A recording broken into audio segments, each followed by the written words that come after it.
Hi friends. பள்ளி மறுதிறப்பு அப்படின்னு சொல்லிட்டு வந்துன்னா ஒரு விரிவானம் ஒரு கதை கொடுத்துருக்காங்க. இதில் வந்துட்டு பாக்ஸ்லன்னு பார்க்கும்போது இளமையில் வந்து கல்வி கற்கணும், இளமையில் கல் அப்படின்னு சொல்லி வந்து ஔவையார் கூறின வந்து ஒரு கோட்ஸ் வந்து இங்கே கொடுத்துருக்காங்க. அது மட்டும் தான் இங்கே வந்து இம்பார்ட்டன்ட். அடுத்து வந்து நூல்வெளி பார்த்துடலாம்.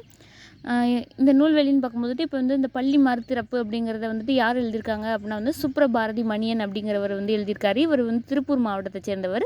இவர் வந்து என்ன குழந்தை தொழிலாளர் முறை ஒழிக்கிறத பற்றியும், அடுத்து வந்து இயற்கை வளங்களை பாதுகாத்தல் பற்றியும் வந்துட்டு நிறைய வந்து கருத்துக்களை வலியுறுத்தி சிறுகதை, புதினம், கட்டுரை இதெல்லாம் வந்து எழுதியிருக்காரு.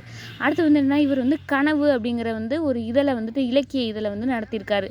கனவுங்கிற இலக்கிய இதழ் நடத்தினவர் யார் அப்படின்னா வந்து சுப்ரபாரதி மணியன் அப்படிங்கிறவர். அடுத்து இவருடைய நூல்கள் கொடுத்துருக்காங்க. பின்னல், வேட்டை, தண்ணீர் யுத்தம், புத்துமண், கதை சொல்லும் கலை அப்படின்னு சொல்லிட்டு வந்துன்னா ஒரு சில நூல்களை வந்து கொடுத்துருக்காங்க. இப்போ சுப்ரபாரதி மணியன் வந்துட்டு 3 பேர் ஞாபகம் வச்சுக்கோங்க.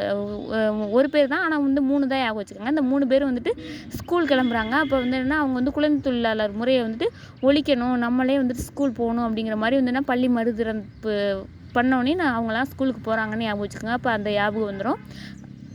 அப்படி ஸ்கூலுக்கு போகும்போது வந்து என்ன, பின்னல், வேட்டை, அடுத்து தண்ணீர் யுத்தம், புத்துமண், அடுத்து கதை சொல்லும் கலை அப்படின்னு சொல்லிட்டு வந்துன்னா ஒரு சில நூல்களை வந்து குறிப்பிடுறாங்க. அந்த நூல்கள்னு பார்க்கும்போதுட்டு இவங்க வந்துட்டு நிறையா ஸ்கூலுக்கு போகும்போது நிறைய பேர் வந்து தலை சீவிட்டு தலை பின்னிட்டு வந்துட்டு எல்லாம் கிளம்பி வந்துகிட்டு இருக்காங்க. அப்போதைக்கு வந்துட்டு என்னென்னா எல்லாம் தண்ணி பாட்டில் வந்து பேக்கில் எடுத்துகிட்டு போகிறாங்க. அப்போதைக்கு வந்து இவங்க வந்து ஒரு கதை சொல்லிக்கிட்டே நடந்து போகிறாங்க. எதை பற்றின கதை அப்படின்னு பார்க்கும்போது வேட்டைக்கு போன கதையை பற்றி சொல்லிக்கிட்டு இருக்காங்க. அங்கே வேட்டைக்கு போனப்போ வந்து அங்கே ஒரு புத்து மண்ணை பார்த்தாங்க அப்படின்னு சொல்லி சொல்கிறாங்க. கடைசியில் வந்து ஸ்கூலுக்கே போய் முடிச்சிட்டாங்க.